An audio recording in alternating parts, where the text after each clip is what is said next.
County Board of Education for Tuesday, June the 16th, 2026 to order. All members are present except Mr. McNabb. First item on the agenda is Pledge of Allegiance.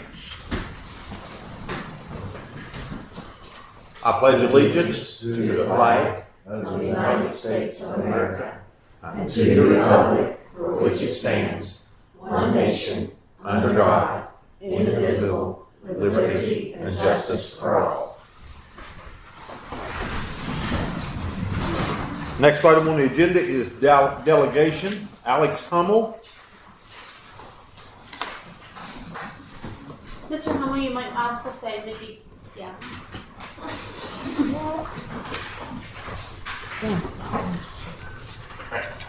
Members of the board, on April 6th, the PCHS Faculty Senate voted to petition Dr. Williams that we be included in the interview process for the principal position at the high school. The vote provided that the letter be sent once the position was posted. As such, and as the president of our Faculty Senate, I emailed Dr. Williams on May 22nd with our request. Having heard no response, and since the position was reposted, I again emailed Dr. Williams the Faculty Senate's request to be included in the interview process. Having heard no response still, I come here to make the request in person. Dr. Williams, we, the faculty of Pocahontas County High School, believe it's vital to have representation on the hiring committee for our new principal. Including us ensures diverse perspectives and fosters collaboration among stakeholders. Our insights into daily school dynamics will contribute to selecting a candidate who can best support our community. In the past, superintendents have included representatives from across the faculty, including representatives from the Faculty Senate, leadership team, and the CTE department. This varied representation allows for unique perspectives and experiences from across the staff that are essential for evaluating candidates effectively. We understand that the selection of a new principal is a weighty responsibility, and that it is not a requirement that all or even any of the representatives be included. We appreciate the time and effort that will be devoted to this process.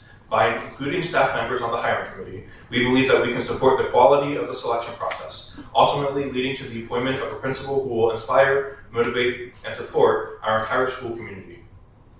We appreciate your consideration of our request to enhance the integrity of the selection process. We look forward to contributing to finding a principal who will inspire and empower our school community. Sincerely, myself and the chair of our hiring committee. Thank you for your consideration. Amen. Thank you. I am not going to include the staff in that process. Policy 5000 allows for the staff to select individuals that will work in your school. One of the few responsibilities of the superintendent of schools is selecting leadership for the school. The directors here will help pick the school principal, and it will be a collaborative effort, but it will not be a situation where the school picks their boss for a couple of reasons. The number one reason is it's not fair to the other candidates that you don't know. You don't have the same experiences with them. We have 5 candidates total, and each of them should have an equal opportunity. So I appreciate you wanting to. I understand that you have. It has not been a practice that I have instilled with the selection of other principals. And when I select a principal, it won't be something where the school selects their principal. Thank you for your consideration. Thank you. Recognitions, we have none.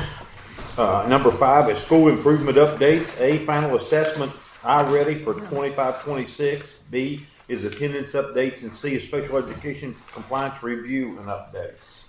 So for ready. Motion, don't Do we need? No, I don't think we need a motion for this. For ready. Huh? We're not voting on it, so we don't need a motion. For ready, I was going to pull it up, but we don't have internet. For attendance, our attendance director was unable to attend tonight. However, we do have our special education director here. Sorry about that, Mr. Anderson. We have received information back from our special circumstance review for special education. And we have some more compliance indicators that we did not completely meet those indicators that are due on July 11th. Mr. Anderson, would you like to give us an update on that? Sure. So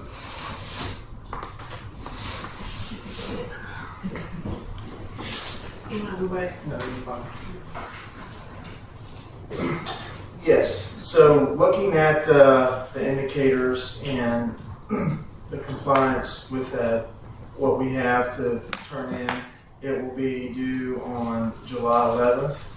Although I've worked with the principals and they have worked to get all the information that we need, and it wasn't anything that was bad, or it was just more stuff, some somatic issues that they wanted to pull and look at, and so it wasn't really anything that was anything bad. It was just more stuff that they were looking forward to.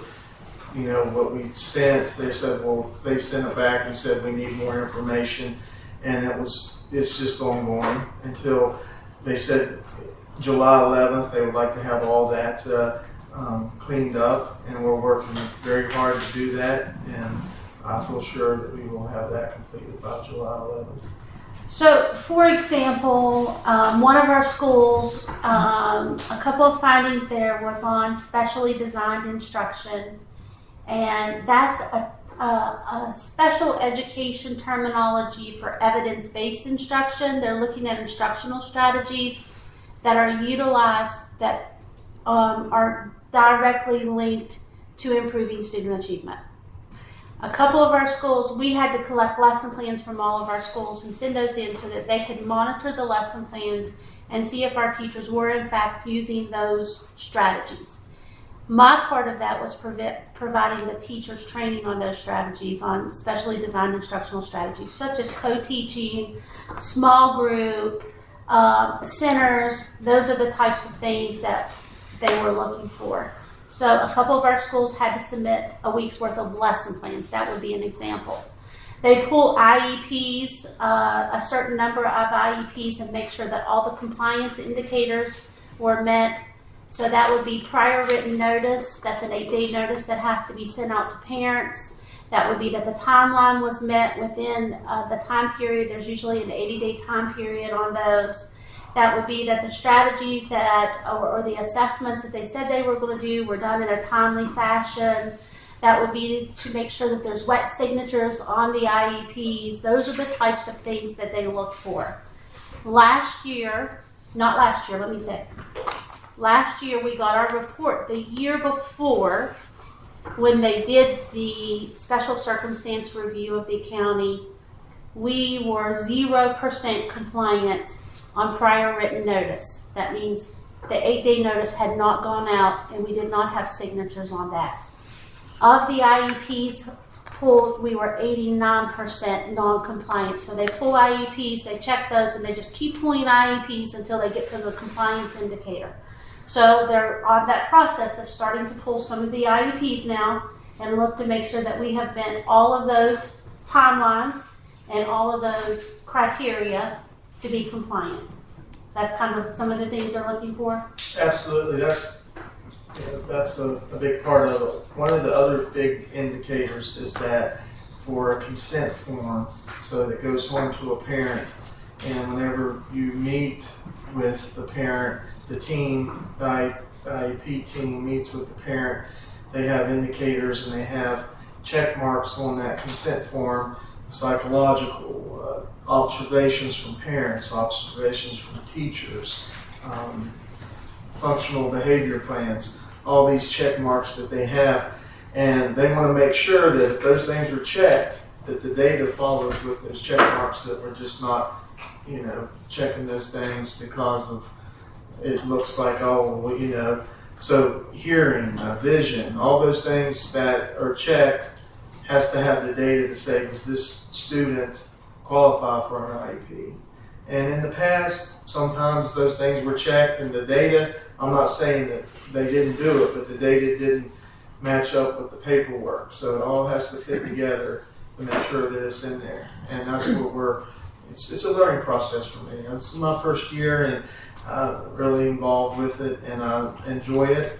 And, it's things that we look at, and if there's something that we don't have, we look at how we can fix it, and we do fix it and make it right, and that's where we're at. So How we're- compliant are we right now? Well, I mean, we was in bad shape a couple of years ago. How are we right now in compliance? You know, I'm not so sure that we were ever really in bad shape. I mean, I'm not real sure where that term came from, but it was like what we have is looking at this. There was some practices that were put in last year or the year before that really it was really frowned upon. For instance, servicing kids 4 days out of 5. Okay, that was a big thing. That was a practice that was, something that we needed to change. I mean, that was a big one. Other things that were, making sure that we were following the IEP's minutes, that the teachers are in that classroom and it lines up. And then, even if they were, it needs to show it on paper and should in that data. Sometimes I think that they were in there and they were doing what they were doing, but it didn't line up with the master schedule. So you have to be very, careful to make sure that those master schedules meet up with the special education schedules and they co-align with each other. And it's just, making sure all that is being accounted for. So that's, but I never really think that we were really in bad shape. I mean, we've always had good teachers, really, and things that they've been working hard with that. And there was practices that we needed to improve on, and that's what, with that for sure. We were definitely getting ready to be taken over. Special ed was definitely part of that process. So I would say we have addressed, from looking at the report that's sent back, I think we're probably about 75% of the way there. What'd you say? There was 75%? items that we was zero compliant in Yes. a year ago. That's what I was getting at, Mr. Okay. Well, yeah, I mean, That takes more, that's not practices, Yeah. that's. Well, so, Alright. but those things are, I'm like I said, I'm learning and things that that I get emails every day that I'm still learning in the process. So Any other? to say that those things are, and hopefully by next year we're getting another full we're getting a full review. So one thing is that I feel like we're going to be ahead of the ball game because we had this special circumstance review to come in last year, and next year we'll already be ahead of the ball game because they've already came in and said that you need to correct this, you need to correct that. And will all of it be corrected? Probably not. But will a lot of it be corrected and we'll be moving in the right direction? Absolutely. Any of the board members got any questions for Mr. Anderson? thank you, Mr. Anderson. Thank you. Item number 6 is consent agenda items. A is approval of the agenda. B is approval of the agenda minutes from April 28, 2026. C is payment of bills subject to additions, deletions, or other changes prior to the board meeting. A, payment of vendor listing, $89,882.34. B, June 3rd, 2026 employee payroll, $288,400.47. C, bank reconciliation for April 2026. D is grant awards. E is budget adjustments. And D, budget transfers and supplements subject to additions, deletions, or other changes prior to the board meeting. Do I have a motion? So moved. Mr. McCombs made a motion. Do I have a second? I second. Mrs. McCoy second. Any questions? Yeah, I had a challenge from the public on the minutes from that meeting. Had a comment that some of the comments from our delegations and things were not added and were omitted from the minutes. And I'd like to not vote on that until I can review that. Was that the April 28th meeting? Yeah. Did you read the minutes on the April 28th to see if they was there or not? Yes, they're not there. Can you share the comments with us? Well, it was specifically the thing about Joseph Van Meter got up here and was sitting here talking about some things, and then he never was his whole commentary was missing. He wasn't a delegate. He wasn't a delegation. So It wasn't a delegation. So these comments are not added to the, they're not available, added to the.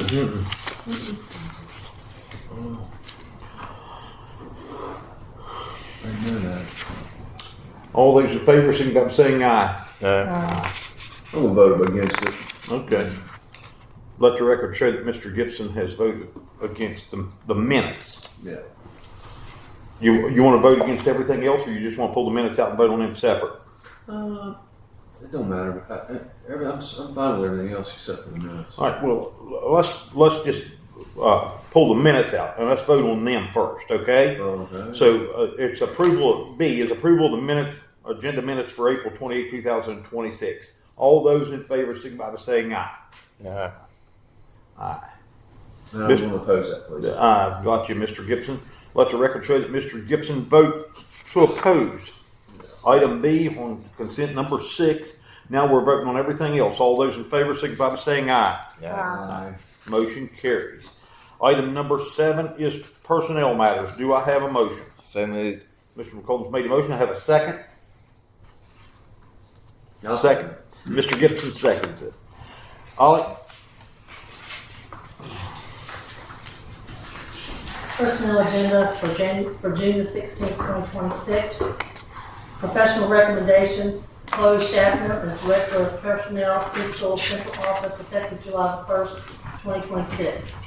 Ronald D. Michael Jr. for the CTE Dual Credit Criminal Justice Instructor at Pocahontas County High School, effective for the 26-27 school year.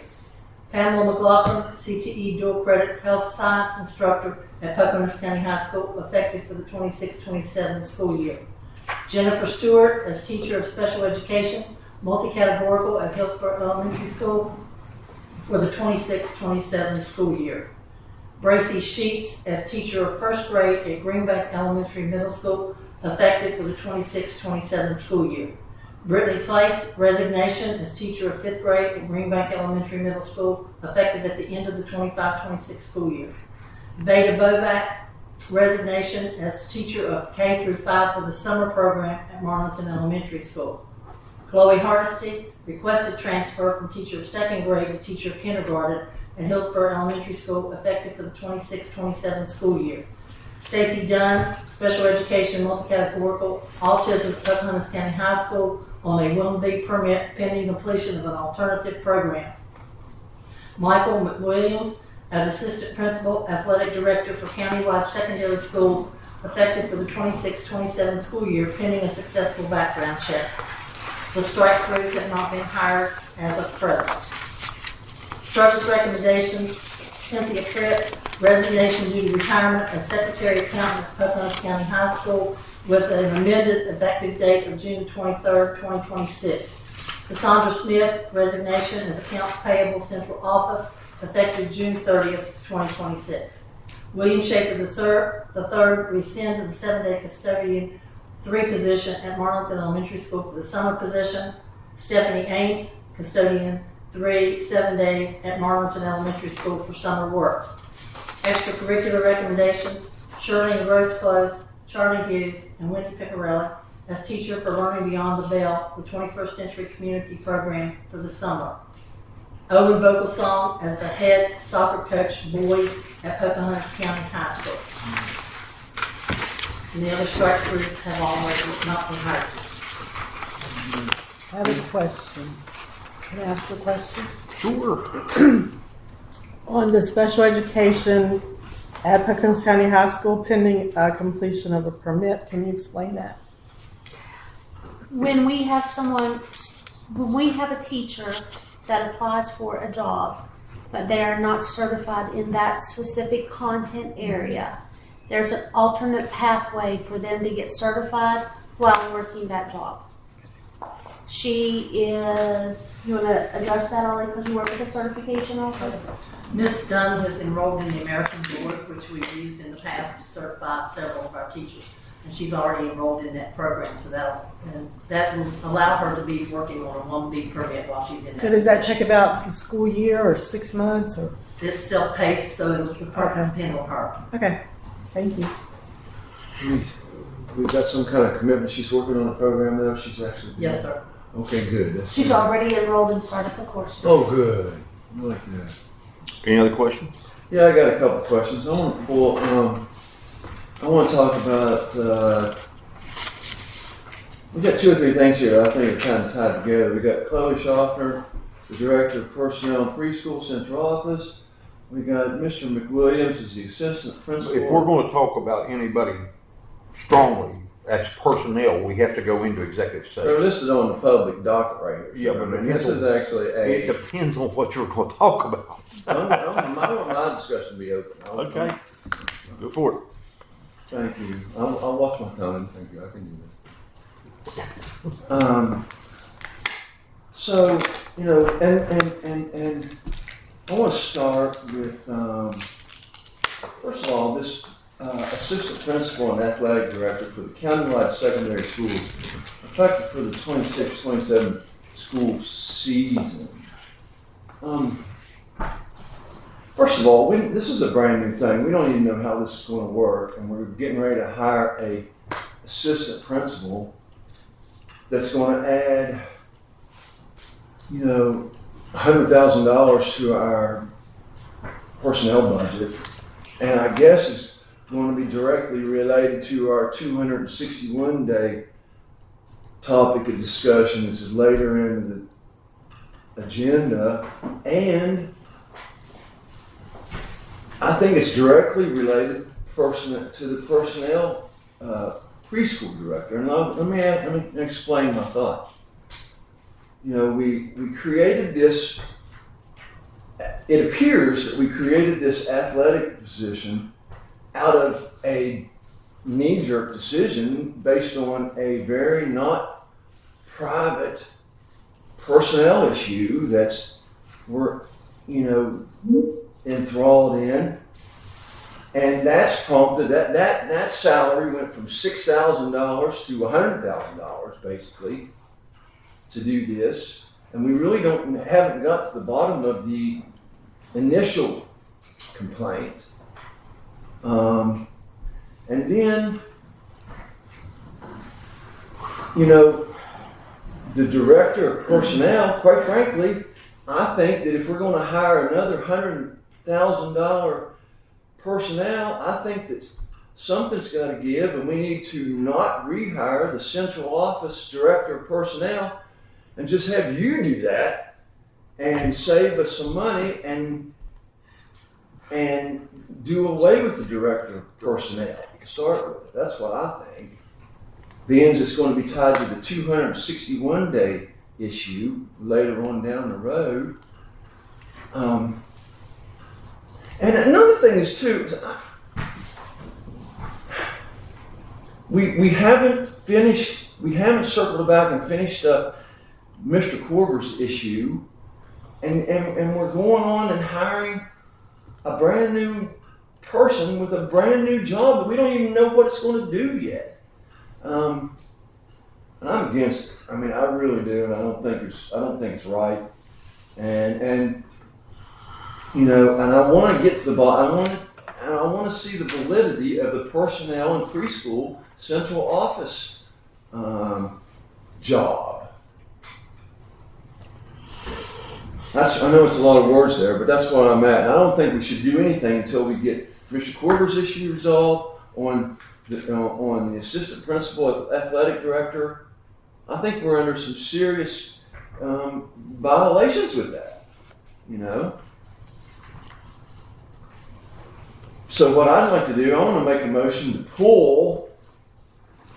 I want to make a motion to delete the assistant principal, athletic director, or table it until we get Mr. Korber's issue resolved. And I want to freeze the hiring of the personnel director until we get the athletic principal, athletic director, the assistant principal, and athletic director resolved too. That's what I'm going to do. We can pull them and vote on them separate if that's what you would like to do. Or Yeah. you can make a motion to pull. You can make a motion to pull them items. Is that what you're telling me, Mr. Yeah, I want to make a motion to pull these items and delete them from the docket tonight until we get back around and get Mr. Corber's issue resolved and that mess wrapped up before we go hire another $100,000 position that we really don't know if we need or not just yet. Mr. Gibson has made a motion to pull the ones he just stated and talked about. Do I have a second? Is there a second to Mr. Gibson's motion? Motion fails for lack of a second. I can't believe this. I mean, I really can't. We can't even talk about this. This is not that hard. I mean, this is just not that hard. I need a second. Huh? Do you need a second? What? Do you need a second? You gotta have a second. In our training, you said you did not. You gotta have a second. You gotta have a second. Robert Rules of Order says you make a motion, you gotta have a second. I mean, I don't know how we can. I don't know how. Excuse me. I'm sorry about that. I don't know how we can hire another person that goes from $60,000 to $100,000. All right, we need to move along, Mr. Gibson. Your motion died for lack of a second. Okay? Now, if you want to pull them out and vote on them separate, I'd like to do that. you're making a motion to pull them out and vote Yeah, on I them make a separate. motion to pull them out and vote on them separate. Do I have a second? Second. Okay. Mr. Gibson has made a motion to pull out Chloe Schaffner. Is that right? The director of personnel, preschool central office. That's Chloe Mrs. Schaffner. And the other one is Michael McWilliams. Yes, sir. I'd like to pull that out. Okay. Well, we're going to pull them two out and we're going to vote on everything else. Okay? We're voting on everything else. All those in favor signify by saying aye. Aye. Okay, that motion carries 4-0. Now we're going to vote on Chloe Schaffner as Director of Personnel and Preschool and Michael McWilliams as Assistant Principal Athletic Director. All those in favor signify by saying aye. Aye. Mr. Gibson, how do you vote? I vote no. Okay, motion carries 3-1. Okay, old business is number 8, is discussion or action superintendent's permission to hire through date to be announced at meeting. Do I have a motion? So moved. Mr. McCollum's made a motion. I have a second. I second. Mrs. McCoy second. I did not put a date on there because I wanted you guys to decide on the date. The last time the date was a little long, so what is an acceptable date for hiring? Okay, I'm the one that asked that to be pulled, but if it is in truly gonna be that you can continue as was on the agenda, except for administrators, I will agree to put back the October date. Okay. Yeah, and of course that principal to high school, I think Well, that's one of the big things. Administrators. It's never been Administrator. administrators in the past, and I would not attempt to hire an administrator without the board's consent. So do we want to put the October? I don't remember what it was, to be honest. 23rd, I think. I'd like to delete that one too. I'd like to I would like to rescind your hiring capacity without board opinion. Is what I'd like. I'd put it on the agenda and then we can vote on it. Well, at the 20. When's the Well, next you meeting? can vote on it right now. It's discussion. Is it on? Okay. All those in favor signify by saying aye. Yeah. Opposed? Opposed. Got you. Mr. Gibson opposes that. Let the record show. And the date's gonna be October 23rd, or is that what was on this? Yes. Well, it's the same day it was And before. what that's for is to, whenever these college kids get out of college and are applying for jobs, they do apply in 4 or 5 different counties, sometimes more than that, and whoever calls them first is where they go. I disagree. There's no person want to move here and needs to make a decision on hiring them in the middle of the night. You know. Well, you're not talking about the middle of the night, you're talking about from, Yeah. a month at a time sometimes. Or 2 We've weeks. met five. We're going to meet 5 times this month, sir. Can I say something about the recommendations for teachers? Yes. All of the recommendations for teachers come from the schools. Like the faculty senates all interview their teachers and make the recommendations to the superintendent. We don't interview teachers here. Wait a minute. You will let them help. You'll let them And you'll let them interpret on hiring teachers, but you won't let them participate on hiring principals? Policy 5000 was established that gives them the right to have a faculty senate committee that hires the teachers in their schools.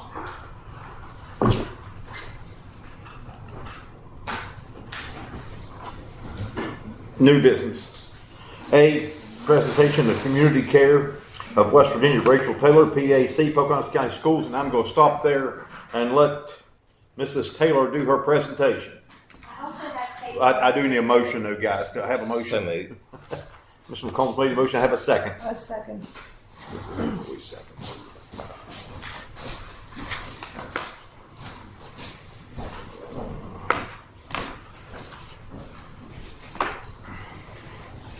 Okay, good evening, members of the board, superintendent, and attendees.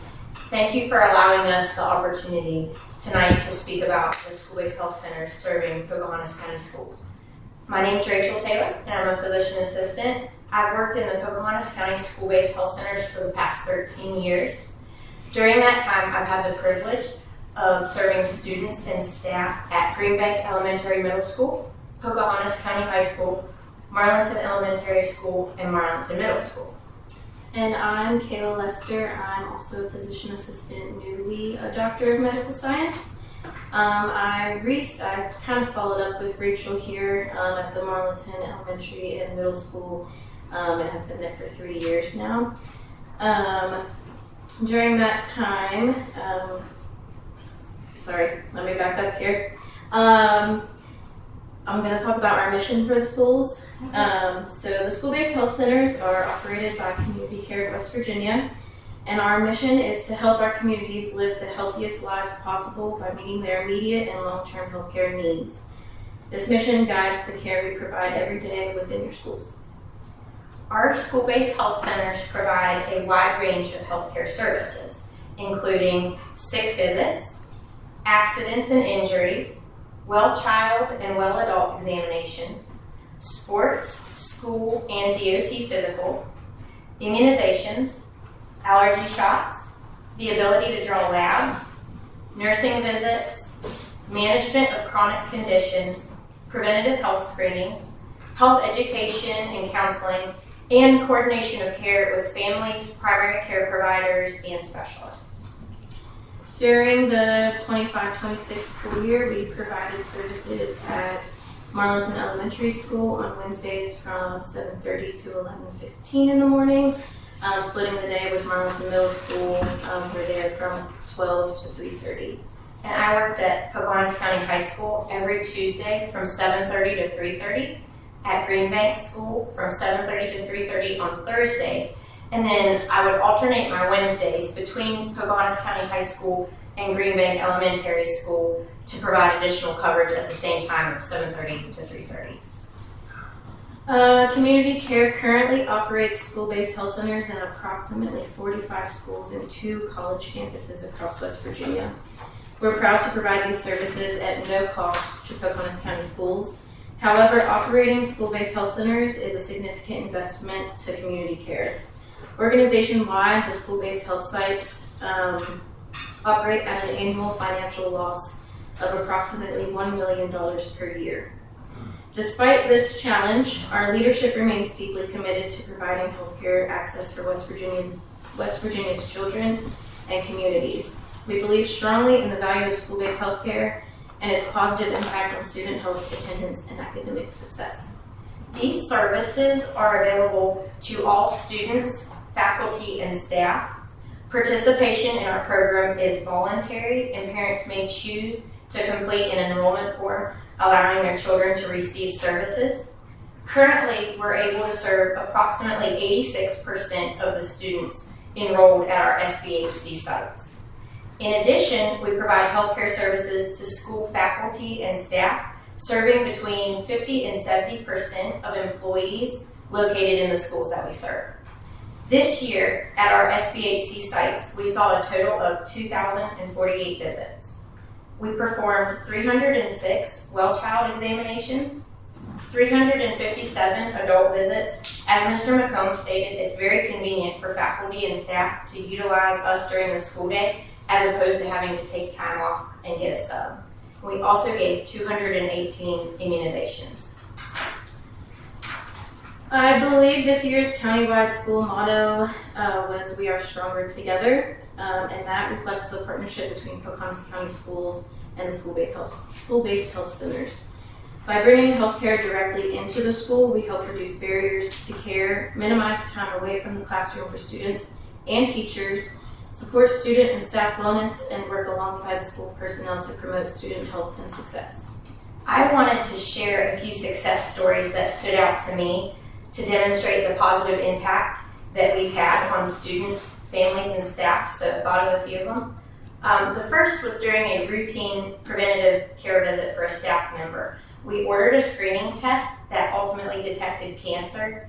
We were readily accessible on a weekly basis to answer questions and support them through their cancer journey. And they're now cancer-free for 5 years. So, the next one is, a patient was sent down by a concerned teacher with multiple visibly alarming symptoms that they noticed. We obtained labs that revealed extreme abnormalities. They were sent directly to the emergency room and then transferred to WVU. There they were found to have a rare, life-threatening medical condition, and thankfully a team of specialists was able to assess and treat their condition. While some of these cases that we encounter are obviously significant from the start, others remind us that even routine healthcare services can have a profound impact on families. Earlier this year, I provided what seemed like a very typical visit for some students. We completed their well child checkups and did their required immunizations, and nothing about their appointments seemed extraordinary to me at the time.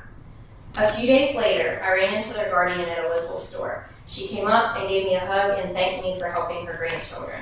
She had recently became their primary caregiver and was unaware that our school-based health center could provide these services. Another parent had encouraged her to enroll them.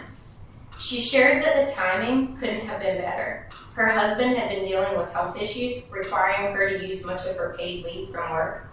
At the same time, the family was experiencing vehicle problems, and she was concerned about the children missing even more school. Because the school-based health center was available, we were able to complete all of the children's health care needs during the school day. She did not have to miss work, arrange transportation, or spend hours traveling to their appointments.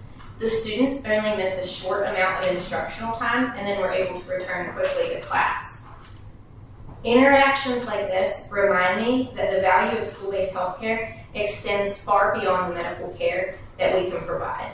It helps reduce stress on families, removes barriers to care, supports school attendance, and meets families where they are when they need it the most. When I think about my work in Pocahontas County Schools, I feel an overwhelming sense of gratitude. It is a privilege to serve the students, families, and staff in our community and see firsthand the difference that accessible healthcare can make.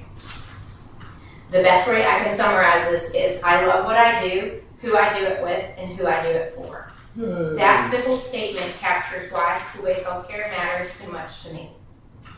Thank you for your continued partnership and support. We appreciate the opportunity to serve Pocahontas County Schools and look forward to continuing this important work together. Thank you all. Thank you. We brought a couple of things with us too. So one of them is, it has our hours and our phone numbers and our locations. And on the back part of that, an enrollment form so you can see what we're sending out at the beginning of the school year. And then Our boss also compiled some data for us for just how many visits we saw so you guys can see the numbers for yourselves. So we can pass those around. the numbers are just a little bit off because she did that, I think on June 1st and where we were continuing. So we were able to add numbers to this. Yes. So how do you all get along with, how do you interface with Nurse Jenny, our school nurse? I mean, do you interface with our nurses at all? Yeah, we actually do now. We've worked out, I think we started a year We and a have half, 2 years We ago. have a bi-directional referral form that if they see a patient that they would like us to follow up with, they shoot us over a referral form and vice versa. We can send them something if we need somebody checked in on when we're not there. So you all have an agreement? Yeah. Yep. Where I work in the main Marlinton office for community care as well, I will sometimes have some of the nurses that cover the Marlinton schools. They'll shoot me an email or even call me at the main office and say, "Hey, can you check on this kiddo? If you're able to shoot over for the day, sometimes I'll All right. go over on my lunch break." So. Okay, good. That's good. Thank you. That's all I have. Thank you, Rachel. Yeah. Thank you all.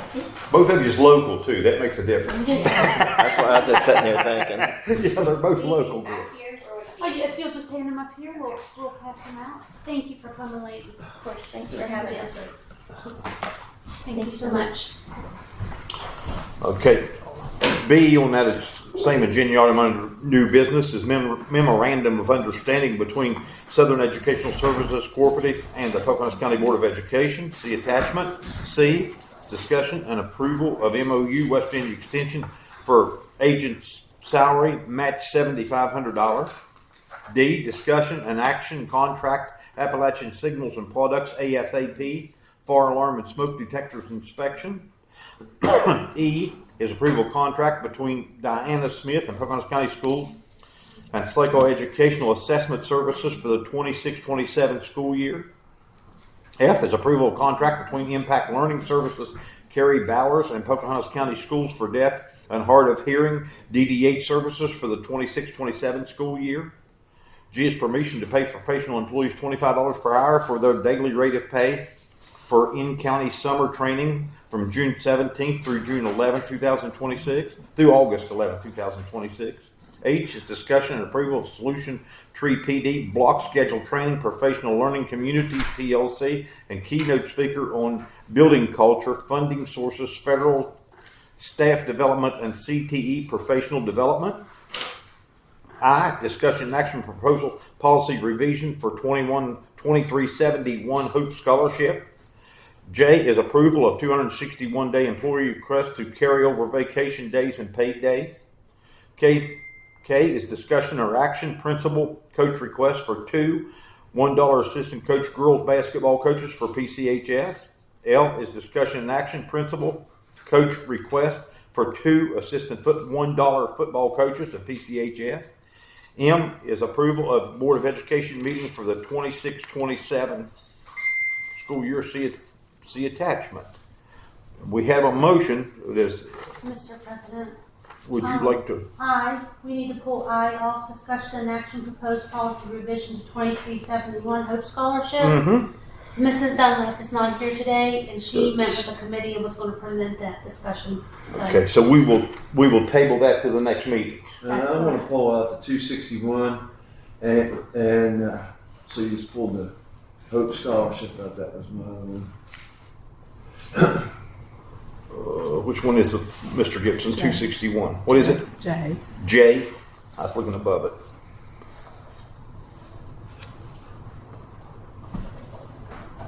Okay. Any other ones?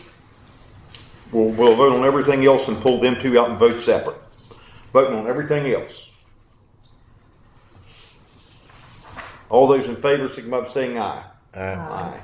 Mr. Gibson, how did you vote on that? I'm gonna vote no, just because there's a lot. Some in there I don't agree with. I know. Okay. All right. Now, you want to vote on these together or separate? With the Hope Well, Scholarship? we got to pull the Hope Scholarship because it can't be Yeah, discussed. that's fine. Okay, from the agenda. We're just pulling it from the agenda, so it won't be a vote. J is approval of 261 employee request to carry over vacation days and paid holidays. Mr. Gibson, you got a statement or something you would like to say about I that? would like an explanation. First of all, we're talking about carryover funding.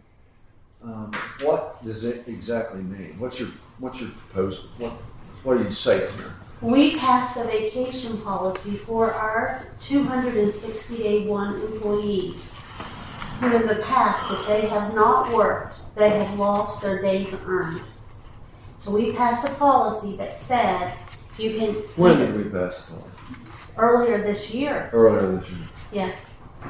That said you can either carry over more than 10 days or you could get paid for up to 10 vacation days. These are days that's earned in their contract that they're either getting paid for or they're carrying over additional days without losing their leave. For example, we have a lot of people that could have taken all of July off that have agreed to stay and work. Yeah, we can't do without this staff. And that's everything from 261 custodians at the schools. Well, how many to are our we talking? maintenance. How many 261 contracts we got? All of our head custodians, all of our central How office. many do we have? I don't know the exact number, Mr. Gibson. I'll have to count that up and get back to you on that. Well, I would think it'd be pertinent because we're talking about money here. Do we have a value on what we're turning over? I mean, what are we looking at? We just added a new salary to our budget. Mm-hmm. You know, now we're doing this, and we rehired a director of personnel. Mm-hmm.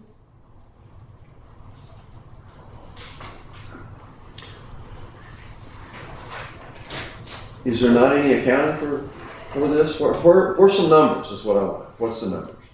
Well, it's your school principals basically and your custodians and your office, It's your our main office custodians staff, and our because they gotta work central year round. office and our maintenance. Principals aren't 261. Huh? Principals aren't 261. No, You know, principals some are of them are. 240. The I don't know Principals are number, the 240. I don't know remark is not cutting it from No, it's not superintendent. a don't know remark. It's saying that we have 261 day employees Okay, that did not take their vacation because they were working when we needed them to work.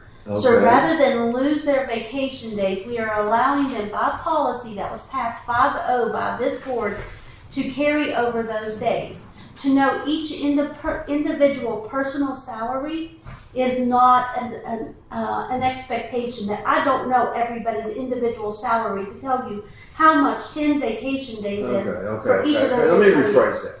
What could this potentially?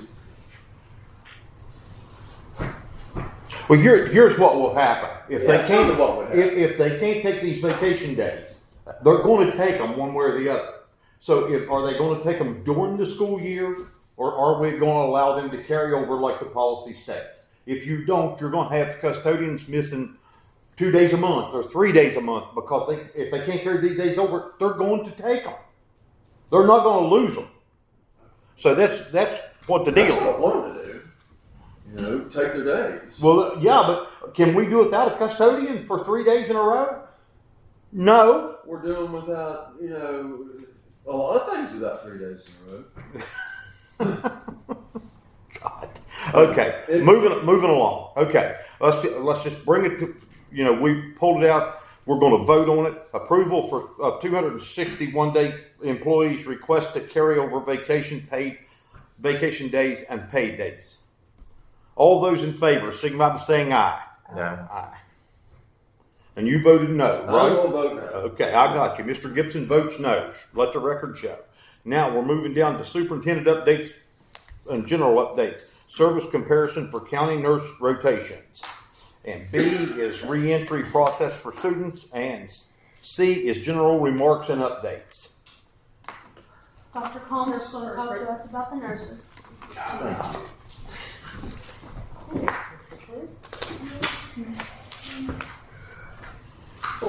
I'm getting very aggravated.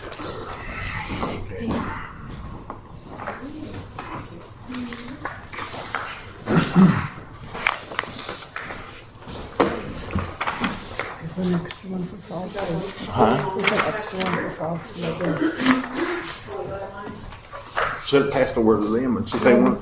Y'all want this extra one? So I was asked to share with you all some information regarding nursing staff.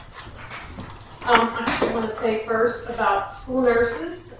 School nurses play a vital role in promoting student health, addressing chronic conditions, supporting academic success through comprehensive health services and education.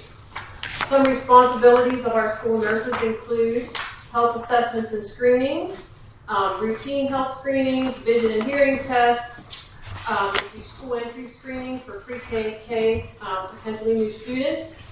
And they also manage chronic conditions such as students with things like asthma, diabetes, allergies. They also provide health education, mental health support, They collaborate with families and healthcare providers. They also develop healthcare plans and participate in 504 and IEP meetings and plans for students with acute and chronic health issues. The impact that our nursing staff has on student health and academic success includes improved attendance, because by managing health issues and providing immediate care that helps reduce absenteeism or students leaving school, enhanced academic performance, cost effectiveness can lead to significant savings for families and healthcare system by preventing costly emergency room visits and taking time off work, and promoting public health.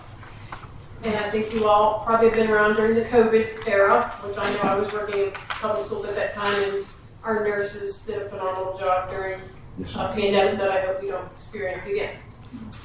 But with that said, I wanted to provide you with the numbers, which was the request.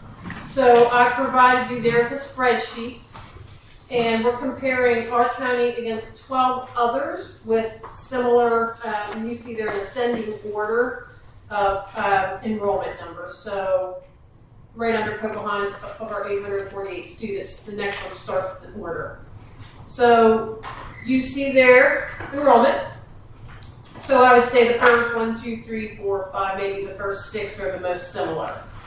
And then you also see 2 columns there. You see the number of nurses, which is your RNs, number of LPN aid nurses, and the total number of nurses. The total salary is just that. What is the total salary of our current, and not just our current, but each of those counties' 25, 26 nursing staff? Then there's a column for dollar amount spent per pupil. Then the column that says nurse-pupil ratio, that is how many students per nurse. And the last column, the reason I added about the levy is because oftentimes counties with a levy are able to possibly afford more things like nurses and counselors and some of these other positions. So I want to break this down for you. We have 1 full-time RN and 3 LPN aides for a total of 4 nurses. And if you see there, Pendleton County, which is showing one more student than us, also has 4 nurses. However, they have 3 RNs and 1 LPN aide. And you can see the difference in the total salaries, and the reason would be because you would pay an RN more than you would pay for an LPN aide. Right. Of these 13 counties, we are the 5th highest, or on the top 5 of total salaries at approximately $171,000. That is just salaries. That does not include benefits. We are in the top 3 there for per pupil spending at approximately $202 per student.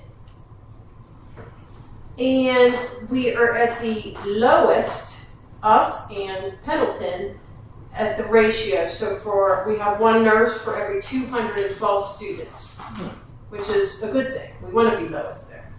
No. We do not have a levy.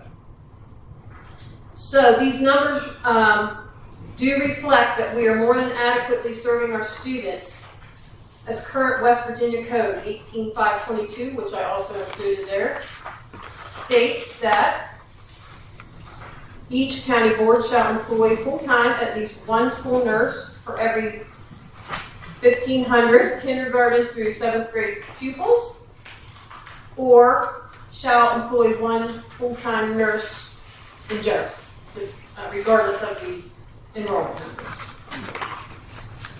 Another thing on the West Virginia Code 18522, if you look at D, this gives explains that the RN, so the LPNs work under the RN. But we are permitted and expected to train other school employees who may not have any type of nursing or medical background to do some medical tasks or healthcare tasks. Of those, we have 29 other service personnel. That includes secretaries, aides, and EKs who are eligible to administer medications and do some other, what I would call minor healthcare type of tests, depending. We have, and I was actually working on this, when a staff member is trained and they agree to do that, they get bumped up the pay grade. So we had quite a few service personnel in that category. That doesn't even count the fact that principals and any other professional staff can also do some of these tasks. So what I have seen in my experience is some schools actually have like a healthcare committee, so to speak, or a group of people who takes care of that building. We also employ CISs and counselors across the district to help meet the social, emotional, and some mental needs of our students.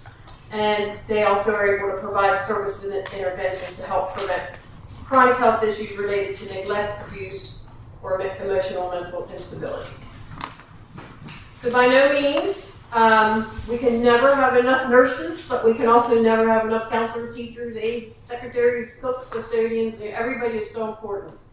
Our nurses are valuable, so valuable to us. I would agree. Our intent here, however, is to show that comparatively, in alignment with state code and policy, we are currently meeting the needs of our students. Some areas that may warrant closer review include current nurse service schedules, including travel schedules, as we are a long county geographically, the evolving health needs of students across the district, and the expectations placed on LPNs, aides, and other personnel who are authorized to administer medications, monitor student health issues, and or treat minor ailments or injuries. Also, I think I included a kind of a summary from West Virginia Code 126.27.6 about the roles and responsibilities for medication administration. I did not run off the whole health policy, but it is easily accessible online if you ever want to look at the whole policy. But this outlines the role of the school principal, and in the blue, which you can hardly see through that, the role of the school nurse, the role of designated qualified personnel, role of the parent guardian, and role of the student. So in some instances, especially let's say a child is diabetic, as they get a little older, they may be able to self-administer insulin or something like that. Most principals, I was principal for many years, I had to learn an awful things. EpiPens, CPR, first aid, all the things. We do train staff on CPR and first aid. So again, you know, there's so many ways to look at healthcare. I couldn't define them all. The other thing about comparing to other counties, of course, is, you know, in context, I'm not listing there the number of schools for each county and their geographical distance between or among those schools or their student health needs. Now, Nurse Jenny does a phenomenal job of keeping track of so many things. Yeah. She does provide a medical needs list. You know, some of that is obviously confidential, but in general, when you look at the needs of students, there's a lot. But some of those are monitoring situations. Some of them, for instance, a diabetic child does require sometimes daily care, daily monitoring. So it does run the gamut. But as far as staffing goes, I just wanted to show that we actually are the number that stuck out to me was the ratio, the 212. When you look at, for instance, Worth County has one nurse for, you know, every 4. They only have 2 nurses, but so I think if you know, but comparatively speaking, the numbers there are favorable to Pocahontas County as far as our staffing goes. I know people were saying how much there is with nursing. I know lots of nurses. I've worked with nurses my whole administrative career for 20-some years, so they've always been so valuable to me, especially when I was pre-K director. They help with enrollment and all the things that aren't even necessarily listed on their job description. So if anybody has any questions about some of the numbers, and all that information except, well, I guess the salaries too, is public information that can be easily found on West Virginia website. I Sam, do like, you have any questions? I like the comparison. I know it's not, like you said, it's not, but it gives us something to look at. Something we don't get comparison to other counties anywhere else. Thank you very much, Mrs. Combs. I appreciate it. All right, thank you. Thank you. Thank you, Ms. Combs.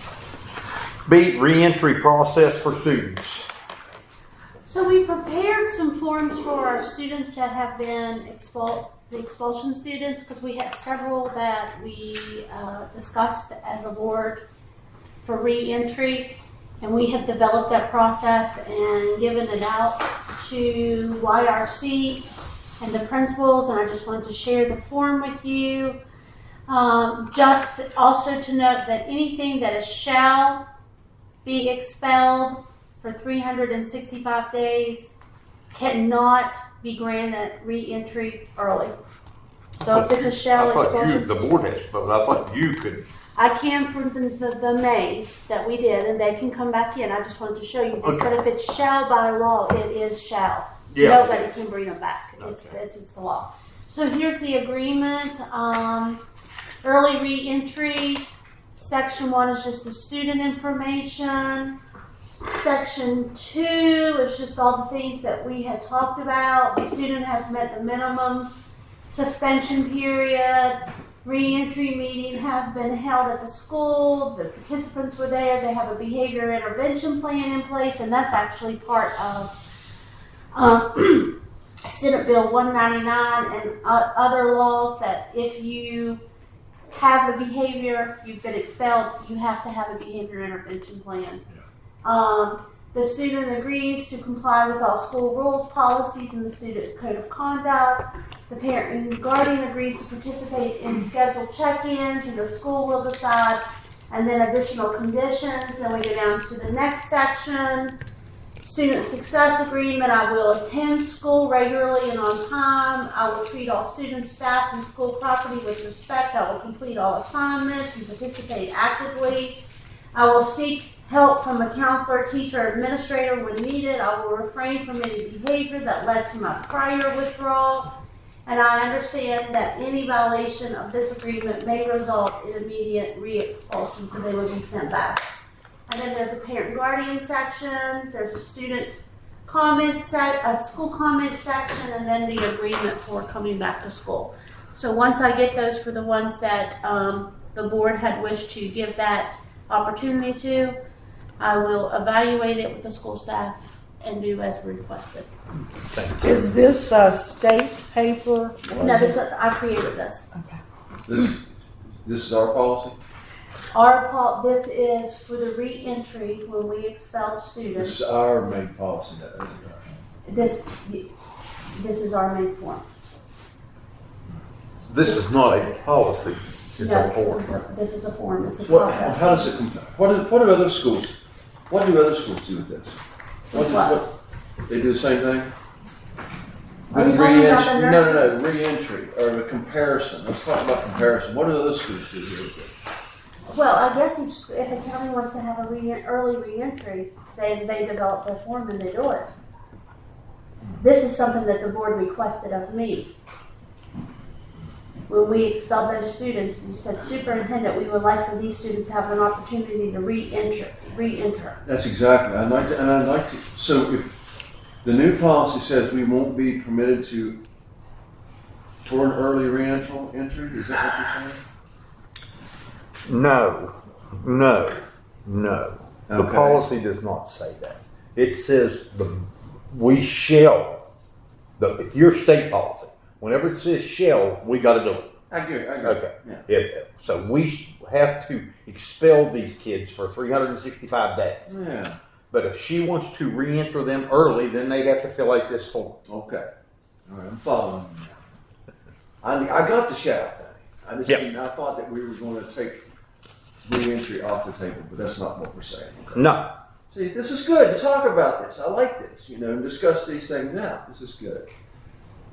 Thank you. Anything else? Okay. General remarks and updates. Do you have anything? I do not. Okay. Board members' remarks. Mrs. McCoy. I have none. Mr. McCombs. None. Mr. Gibson. Yeah, I want this, this bringing policy and decisions, immediate decision thing to stop. A lot of the stuff that we approved tonight, we could have worked out and had a better resolution to it. This bringing things to the last minute to the table to sign, we never had this 261-degree issue before in 6 years. We don't circle back around and do anything. The 261 days has always been there. It was just never brought before the board before. Well, why do we have to approve it tonight then? Well, because it's the right thing to do. When I was a 261-day employee, I submitted a request. There got was a approved. cutoff date that you had to submit your request by to carry your days. Listen, I'm not opposed to getting their time and their pay. I'm not opposed to that. I just don't like the way the decisions are made here, brought forth, and then presented for a vote when we don't know anything. We haven't talked about it and worked it out, and the public don't know what we're talking about either. So I want that to stop. I want more of a information-based decision-making process and more collaborative thinking on these things. And like the principal issue with the faculty senate, I think they have every right to deal with their own principal. We let them hire the teachers. I don't understand where the block is there. Is that our policy? Is that your policy? Is that state? 5,000. Where did policy 5,000 come from? Is that our policy? Policy 5000 is a state policy Okay. that has existed for years and years and years. Okay. The superintendent hiring the principal of a school system has also existed for years and years and years. It has never been. These aren't new things that you're asking me about. These are things that's always been in place. Okay. And where else do you get to hire your own boss? Huh? That's collaboration, that's model. But That's the way most places do it. how many of them succeed? A lot, because you're invested in that person, you're gonna make sure they succeed. Well, we'll talk about some hypotheticals. All right. These are facts right now here in front of us right now. All right. We can do better. And I want to talk about our other very not private and very public personnel issue that has been going on now since February, and we've been paying this, salary and attorney's fees, and there's still no resolution today. There's been nothing put forward on this agenda yet about it. And school's out for the year, and we still have, I guess we're still looking at an investigation, or is that gone, or is that person quit, or is that, what? Where are we at? But we're going on ahead and hiring new people, creating new positions, voting more money. We don't know what we're spending yet. Thank you, Mr. President. Our next board meeting will be a special meeting on June 25th, 2026, Pocahontas County Board of Education Conference Room at 10 a.m. in the morning. We are hereby adjourned.